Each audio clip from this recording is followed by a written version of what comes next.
Sakto morning, mga kasakto. Mga kasakto, nandito naman tayo sa ating Baguio beans, o yung tawag nila na string beans, o ano tawag nito sa na-originated kasi ito sa Baguio, so kaya tinawag na Baguio beans. Sila lang kasi marunong magtanim dito noon, pero may mga dumating dito sa atin na mga kaibigan din natin na noon pa, tagal na panahon, nag-originate din sa buto na ito.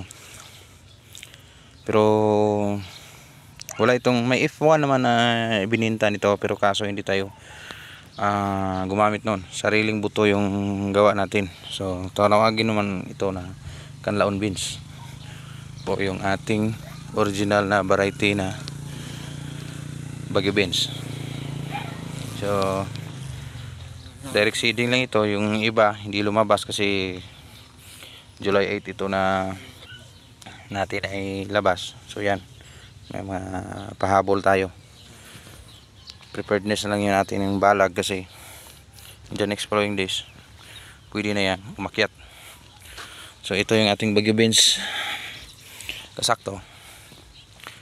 So sana matikman natin yung sabi-sabi nila na mahal daw. So paano mo masubukang mahal mo siya? Paano mo alam mahal mo siya kung hindi ba ka pa nakapag-harvest? So sa ating Baguio beans guys, yung ating Canlaon beans, talagang pinag sipagan ito na gumawa ng balag. Sa ganoon may naakyatan siya na ganito. So set na yung kanyang balag, akyat na siya. So mga 6 feet ito, yan 6. So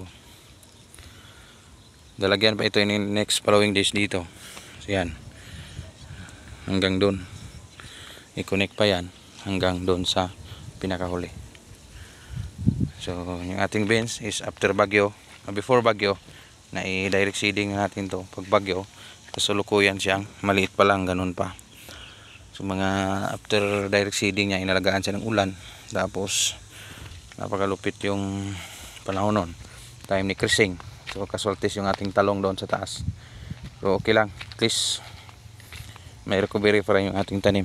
Yung ginawa ko ngayon is every morning na ginaguide ko yung iba na talbos na sumunod doon sa kanyang balag.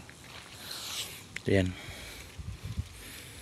So isang linggo pa hintayin natin dito bago natin malaman kung abot ba tayo sa sabi-sabi nila. Hirap sa farmers, kahit mayroon na, wala pa rin kasi ginagastos pa rin sa ibang crops. So yung isa ko doon, so at least may bread and butter tayo na tanim. Gusto natin siyang makuna ng expenses, doon sa iba tayo babawi.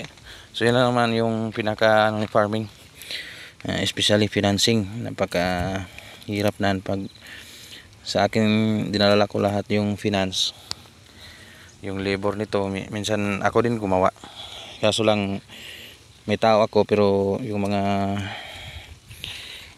work hard lang taga, yung mga masisipag ba, i-hire nyo, may panakanakang white fly. So yan lang muna ang konting update dito sa ating area, Canlaon City, Negros Oriental. Kasing ganda ni beans yung ating pag-share sa ating kapwa-farmers. Sana gayahin nyo yung pagsisipag ng ating kapwa-farmers. Salamat, Insakto TV.